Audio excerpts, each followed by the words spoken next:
Agradezco al doctor Malaquías López Cervantes, académico del Departamento de Salud Pública de la Facultad de Medicina de la Universidad Nacional Autónoma de México, que nos acepte una conversación esta mañana. Doctor, ¿cómo está? Muy buenas tardes.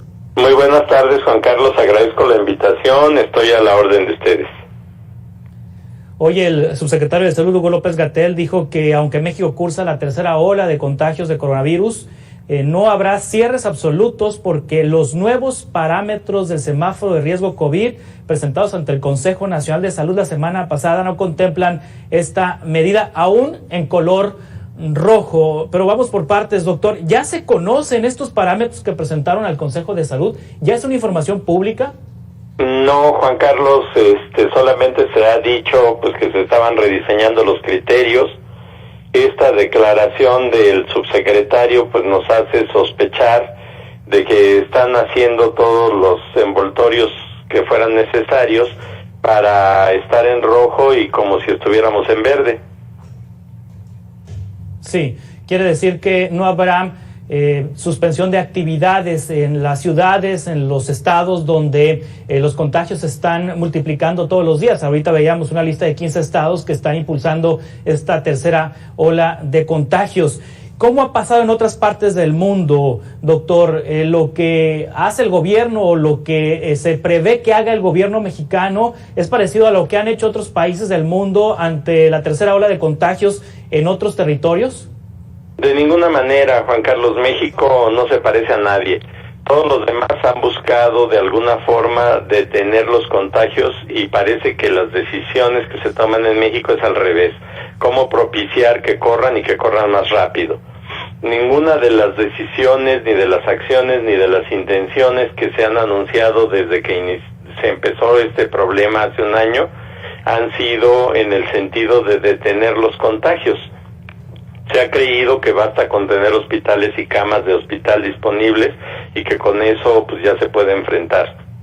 Es un gran error, sí, pero pues no ha habido oídos para la razón.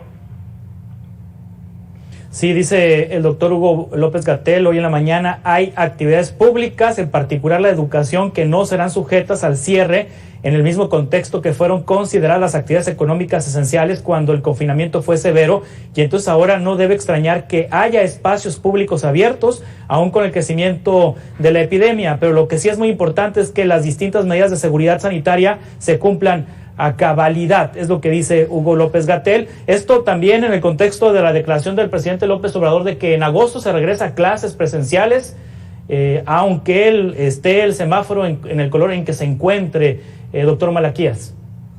Pues sí, creo yo que todo esto lo que refleja, por un lado, pues es ignorancia, pero por el otro, pues es hasta desprecio hacia la salud y a la vida de la gente.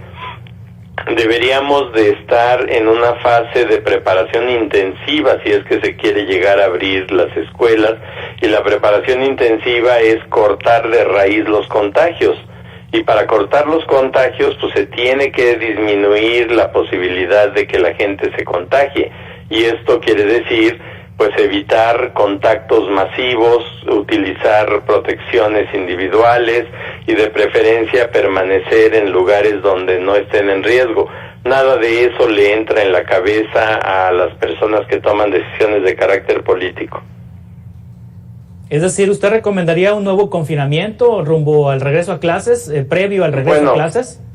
Por principio de cuentas, yo recomendaría, y llevo meses haciéndolo, la utilización estricta del cubrebocas. Pero con esta idea que se ha propagado de que en México está prohibido prohibir, para fines prácticos lo que sí está permitido es contagiar. Entonces una persona que tenga el contagio pues de ninguna manera piensa que debe de proteger a los demás, sino que pues le vale gorro y hace lo que quiera hacer, y si riega la infección pues que se riegue, ¿no? Y eso a nadie le preocupa, a menos de que tengan un cuadro grave y que lleguen a morir. Entonces creo yo que esto es pues necedad, esto es tener orejas de pescado, no poder entender que hay formas para evitarlo, no necesariamente un confinamiento estricto, porque esa oportunidad ya se nos pasó, eso debió haberse pensado hace un año.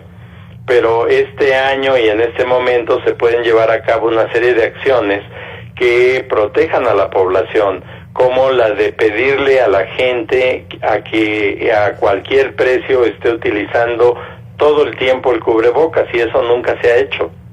De hecho, se ha tomado a broma la posibilidad de protegerse con el cubrebocas, y eso no es cierto. Y además se ha hecho caso omiso de la importancia de que la gente se reúna en grupos grandes. Entonces se abren los estadios, se hacen festivales, se permiten grandes fiestas, en fin, todo tipo de reuniones donde la gente se contagie. Ahora, ¿qué le toca a las autoridades municipales y estatales? Porque finalmente esta es una decisión de las autoridades estatales y municipales. En distintas circunstancias durante la pandemia, el semáforo federal es a veces una información distinta a como lo catalogan las autoridades estatales y municipales, pero pareciera que a nivel estatal y municipal están en la misma sintonía que las autoridades federales. Pues sí, lamentablemente lo que hemos visto es que los estados y los municipios simple y sencillamente siguen como comparsas a las ideas que se propagan desde el nivel federal, y yo creo que eso está mal. Habría que tomar ejemplos como por ejemplo como el reciente de Francia, donde dice los que no se protegen tampoco van a poder entrar a los espacios públicos. Creo que eso es una forma interesante, importante, que se debe de considerar. Aquello de que si no tienes un cubrebocas, si no te lo pones bien, no te voy a dejar entrar. Pero para ciertas actividades exigir la vacunación. Y no se vale argumentar cuentos de que no tuve tiempo, de que no hubo el día que yo quise, sino que la gente debe procurar la vacuna cuando está en posibilidades de hacerlo. Y se debe de discutir a nivel local cuándo se deben de llevar a cabo acciones que protejan a todos y no que los pongan en riesgo. Sí, pareciera que el ser humano reacciona de esa manera, doctor Malaquías, porque en Francia, una vez que el gobierno condicionó la entrada a sitios públicos a que las personas estén vacunadas, inmediatamente creció el número de personas que acudió a los centros de vacunación, personas que se resistían a ser vacunadas. Quizá también esta medida pudiera funcionar en México, o los mexicanos... Yo pienso que sí, Juan Carlos. Mire, hace muchos años en México, usted sabe, no se utilizaba el cinturón de seguridad en los coches. Y en el momento en el que se planteó una legislación con una multa muy fuerte para quien no trajera el cinturón de seguridad, la gente lo empezó a utilizar. Entonces, probablemente son los estímulos a la inversa los que hacen que la gente entienda. Y si eso es lo que hace falta, pues que se pruebe. Pero hay que ayudar a la gente a que se protege y evitar el riesgo que está pasando. En el vecino de ustedes, que es el estado de Sinaloa, ha estado creciendo de una manera vertiginosa la cantidad de gente afectada y la cantidad de enfermos y de muertos. Yo quisiera pensar que en Durango no es eso lo que necesitan para reaccionar. Claro. Doctor Malaquías López Cervantes, académico del Departamento de Salud Pública de la Facultad de Medicina de la UNAM, muchas gracias por tomar esta entrevista. Estamos en comunicación con usted. Muchas gracias, muy amables por la invitación. Hasta luego. Hasta pronto. Continuamos con más noticias en 2 minutos.